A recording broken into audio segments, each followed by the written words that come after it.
അന്തരിച്ച ക്യാപ്റ്റൻ അനുഷ്മാൻ സിംഗിന്റെ ഭാര്യ സ്മൃതി സിംഗിന്റെ പേരിൽ പ്രചരിക്കുന്നത് തന്റെ ചിത്രങ്ങളാണെന്ന് നടിയും മോഡലുമായ രേഷ്മ സെബാസ്റ്റ്യൻ. സ്മൃതി സിംഗിനെതിരെ സൈബർ അക്രമം കടുക്കുന്നതിനിടെയാണ് രേഷ്മയുടെ ചിത്രങ്ങൾ ഉപയോഗിച്ച് വ്യാജ പ്രചരണം നടക്കുന്നത്. തന്റെ ചിത്രങ്ങൾ ഉപയോഗിച്ച് തെറ്റായ വിവരങ്ങൾ പ്രചരിപ്പിക്കുന്നവർക്കെതിരെ നിയമ നടപടിയുമായി മുന്നോട്ടു പോകുമെന്നും രേഷ്മ വ്യക്തമാക്കി. എന്തിനും ഒരു പരിധിയുണ്ട് എന്ന് പറഞ്ഞുകൊണ്ടാണ് രേഷ്മ ഇൻസ്റ്റഗ്രാമിൽ കുറിപ്പ് പങ്കുവച്ചത്. ഇത് ഇന്ത്യൻ ആർമി സൈനികനായ ക്യാപ്റ്റൻ അനുഷ്മാൻ സിംഗിന്റെ വിധവ സ്മൃതി സിംഗിന്റെ പേജോ ഇൻസ്റ്റാഗ്രാം അക്കൗണ്ടോ അല്ല. ആദ്യം പ്രൊഫൈൽ വിശദാംശങ്ങളും ബയോയും വായിക്കുക. തെറ്റായ വിവരങ്ങളും വിദ്വേഷ കമന്റുകളും പ്രചരിപ്പിക്കുന്നതിൽ നിന്നും ദയവായി വിട്ടുനിൽക്കുക എന്നാണ് രേഷ്മ കുറിച്ചത്. സ്മൃതി സിംഗിന്റെ പേരിൽ തന്റെ ചിത്രങ്ങൾക്കൊപ്പം വന്ന പോസ്റ്റ് ഷെയർ ചെയ്തുകൊണ്ട് താരം രംഗത്തെത്തി. ഇത് അസംബന്ധമാണ്. എന്റെ ഐഡന്റിറ്റി ഉപയോഗിച്ച് സ്മൃതി സിംഗിനെ കുറിച്ച് തെറ്റായ വിവരങ്ങൾ പ്രചരിപ്പിക്കുന്നു. ഞങ്ങൾ നിയമ നടപടികളുമായി മുന്നോട്ട് പോവുകയാണ്. അത്തരം ഷെയറുകൾ നിങ്ങൾ കണ്ടെത്തുകയാണെങ്കിൽ ദയവായി ഞങ്ങളെ അറിയിക്കുക.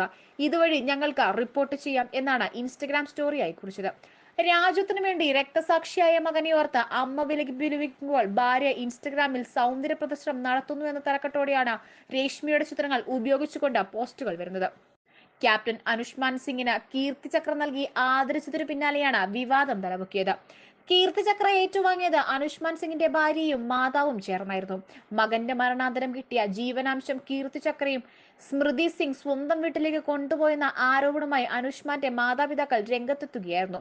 ഇതേ തുടർന്ന് സ്മൃതി സിംഗിനെതിരെ വലിയ തരത്തിലുള്ള സൈബർ അക്രമമാണ് ഉണ്ടായത്.